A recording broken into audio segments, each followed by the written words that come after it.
me. கிறிஸ்தவ வாழ்க்கையிலே பலன் என்று சொன்னால் என்னை பகைக்கிறவர்களையும் அன்பு கூறுகிற அளவுக்கு ஒரு வல்லமை பலன். Strong enough to forgive those who harm me. எனக்கு தீங்கு விளைவிக்கிறவர்களை மன்னிக்க கூடிய அளவுக்கு எனக்கு போதுமான பலன். The world understanding of strength is different. இந்த உலகம் பலத்தை வேறு விதத்திலே விளங்கிக் That கொள்கிறது. means I can fight, I can push that fellow down. பலன் என்று சொன்னால் இன்னொரு ஆளை வீழ்த்துவது, I can win the case.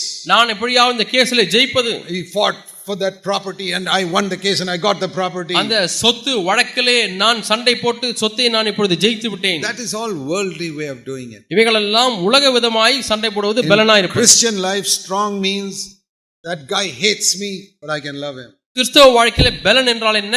என்னை வெறுக்கிறானே அவனை நான் நேசிக்க முடியும் என்பதுதான். If you can love those who hate you, you are strong. உங்களை பகைக்கிறவர்களை நீங்கள் நேசிக்க முடிந்தால் நீங்கள் பலனுள்ளவர்கள். If you merely win the case, this is like a worldly. இந்த கேஸ்ல நான் ஜெயிச்சிட்டேன் என்று சொன்னால் அது உலகத்தானை போலதான். That means you got a good lawyer, that's all. அதனுடைய பொருள் எல்லாம் உங்களுக்கு நல்ல வக்கீல் கிடைத்திருக்கிறார், அவ்வளவுதான். Understand what spiritual strength is. ஆகவே ஆவிக்குரிய பலன் என்றால் என்ன என்பதை விளங்கிக் கொள்ளுங்கள். Somebody speaks evil about you and you can bless him. உங்களை குறித்து யாராவது தீமையாய் பேசினால் நீங்கள் அவர்களை ஆசீர்வதிக்க You முடியும். can smile at him. அவரை பார்த்து சிரிக்கலாம், புன்முறுவல் செய்யலாம்.